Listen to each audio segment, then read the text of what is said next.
আজি আমি এই ভিডিঅ'টোৰ মাধ্যমেৰে জানিব পাৰিম যে বিএড ফাৰ্ষ্ট ইয়াৰ ষ্টুডেণ্ট বা অন্য প্ৰগ্ৰেমসমূহৰ ষ্টুডেণ্টসকলে প্ৰথমে কেনেদৰে সমৰ্থ পৰ্টেলত লগ ইন কৰিব পাৰিব।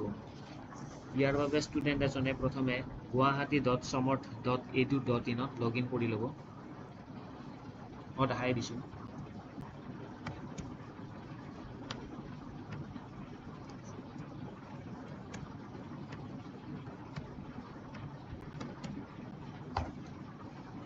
লগে লগে আপোনালোকে সন্মুখত এনেকুৱা এখন স্ক্ৰীন দেখা পাব, য'ত ওপৰ ফালে নিউ ইউজাৰ ৰেজিষ্ট্ৰেশ্যন বাটন এটা দিয়া হৈ আছে, নীলা বাটন, তাতে ক্লিক কৰি দিব।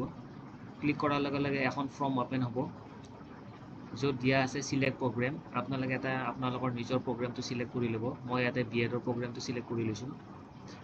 তাৰপিছত দিয়া আছে name as on ID card. ইয়াতে আপোনালোকে কেপিটেল আখৰত নিজৰ শুদ্ধ নামটো টাইপ কৰি ল'ব।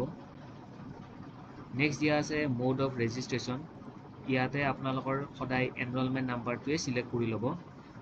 যিসকল ষ্টুডেণ্টে এনৰলমেণ্ট নাম্বাৰ এতিয়ালৈকে পোৱা নাই, তেখেতসকলে কলেজত গৈ এনৰলমেণ্ট নাম্বাৰটো সংগ্ৰহ কৰি ল'ব।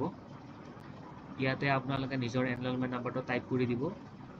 তাৰপিছতে আপোনালোকে ইয়াতে ওপৰত দিয়া হৈ থকা কেপচাটো টাইপ কৰি ছাবমিট কৰি দিব। এইখিনিতে আপোনালোকক জনাই থওঁ যে এই ইনষ্ট্ৰাকশ্যনসমূহ ইয়াতে ছাইডতে আমাৰ দিয়া হৈয়ে আছে।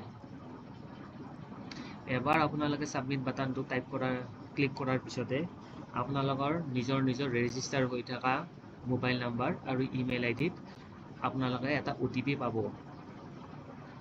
যিসকল ষ্টুডেণ্টে এই OTP পাবলৈ সক্ষম নহয়, তেখেতসকলে জানিব যে তেখেতসকলে ৰেজিষ্টাৰ হৈ থকা মোবাইল নাম্বাৰ আৰু ইমেইল আইডিটোত কিবা নহয় কিবা ভুল এটা হৈ আছে, যাৰ বাবে তেওঁলোকে OTPটো পোৱা নাই।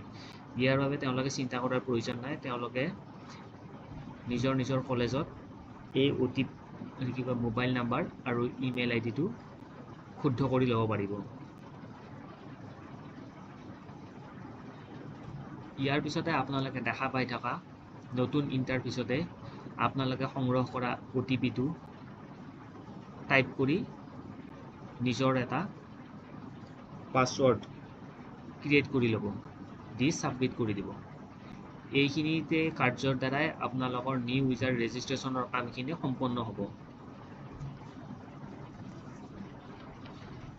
ইয়াৰ পিছতে ষ্টুডেণ্টে লগ ইন বাটন যিটো দিয়া হৈ আছে ওপৰৰ ফালে, ইয়াতে বগা বাটনটোত ক্লিক কৰি নিজৰ এনৰলমেণ্ট নাম্বাৰ, ইয়াতে দিয়া হৈ আছে আপোনালোকৰ এনৰলমেণ্ট নাম্বাৰ আৰু আপোনালোকে ক্ৰিয়েট কৰা পাছৱৰ্ডটো ইয়াতে টাইপ কৰি লগ ইন কৰি দিব।